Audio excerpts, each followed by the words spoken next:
there, my name's Caitlin. I'm a holistic nutrition consultant and the author of a blog called grassfedgirl.com. I've been healing myself with an ancestral diet for over 10 years, and I've been doing the carnivore diet for 4 years, and I've had significant improvements in my Hashimoto's disease. So today on my channel, I'm so excited because we're going to be making a keto-vore lasagna. This is a carnivore-ish lasagna. So it has a little bit of tomato sauce, and that's the only thing that makes it non-carnivore. So stay tuned if you want a meat-centered, very low-carb lasagna. If you find this video helpful, please share, subscribe, leave a big thumbs up. It really helps me out and gets the word out about how meat can heal. 2 notes about this recipe I wanted to mention. If you want a little bit more of a dry consistency, then use ricotta rather than cottage cheese. Cottage cheese sometimes is a little cheaper, but ricotta is going to be a little drier and maybe give you a better result at the end. Okay, for this keto-vore lasagna, this is what you're going to need. So you need some mozzarella cheese, this Angus beef, ground beef, 80-20, whatever kind you like. And this is 6 egg life wraps. This is your tomato sauce. That's the only vegetable in this. Then we have some Parmesan cheese. You can get cottage cheese or ricotta. I just got this one because it was on clearance. And I have a little bit of this Parmesan and then this Parmesan. And this is oregano and garlic, just to give it that Italian-y.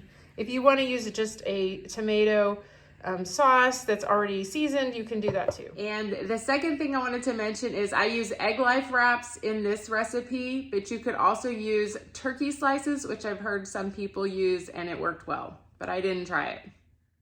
Now cook your meat over medium heat and break it up while it's cooking. Now add some garlic powder, about a tablespoon, and you can also add about a teaspoon of salt for every pound of meat. Now get your 8x8 pan and just put a little bit of the sauce in the bottom. So spread that around a little bit.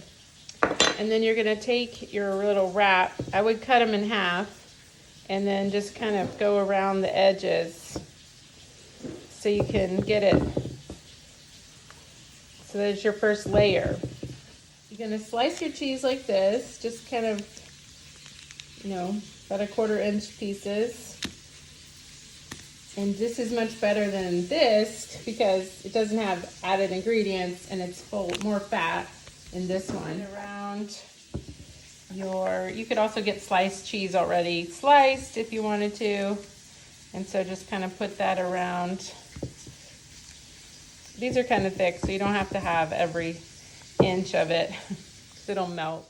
Just make sure to get your beef mostly browned. It doesn't have to be completely cooked because it's going to get baked in the oven as well. Okay, you might want to drain it because a lot of people have trouble with that melted fat.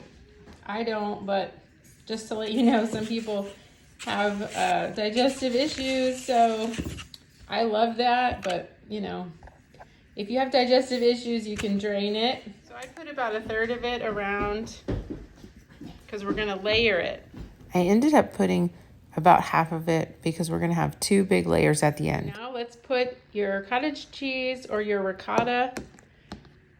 I put about half of that again. This is going to be so tasty. And it's all meat except for a little bit of tomato sauce. So it's pretty much carnivore, just a little bit of Italian tomatoes. Now let's do your sauce again.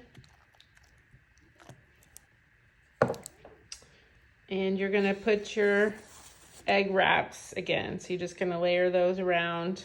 Make sure that you go all the way to the edges because you don't want it to be too dry. Okay. So I'm putting my egg life wraps again. If you just cut them in half, then makes them easier to go around. It doesn't have to be perfect. This one's a little bigger, but you get the idea. Repeat the process, just more meat, more the meat, more of this, then whatever's left of this. And then I'm gonna top it with the Parmesan. I have the cheese, the cottage cheese, or ricotta beef. I'm just going to put the tomato sauce again. We don't have a lot left. Just gonna spread it around. There's really no exact way. It's just however it kind of ends up for you. You just don't want it to be dry, and you know, this is not gonna be dry. Go ahead and preheat your oven, probably about 45 minutes on 350. Bake. This is my air fryer toaster oven, so you can do that. I'm not air frying it though, I'm just using the bake setting. So this is a convection oven as well. I had a couple egg wraps. I'm just gonna put the Parmesan on the top. So just spread that out.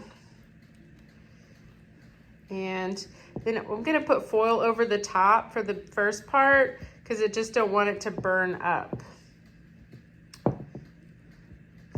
So you can uncover it like the last 10 or 15 minutes or so. So I've got my foil and I'm just gonna stick it in the oven now. Okay, I wanted to show you, this is about 35 carbs in this can. So basically everything else in there was almost 0 carb.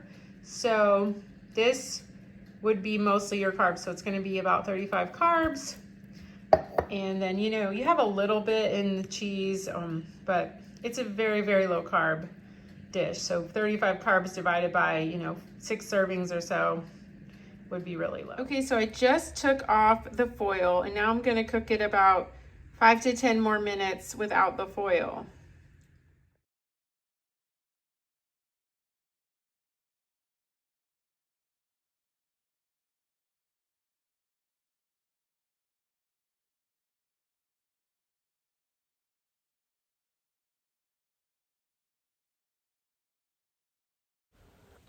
We are serving it up now. I'm so excited. It looks wonderful, not too drippy or gooey, just delicious. Okay, here we go. Let's take the first bite. Look how delish it looks. Now it's not gonna have the starch that a normal lasagna is gonna have because, you know, it doesn't have any starch. So it's gonna be maybe a little goopier, but oh, it's wonderful. You guys, you got to make this at home. It's really good. Really good, really good. All right, thanks so much for watching. Please subscribe, share with a friend. We'll see you next time. Thank you. Bye-bye.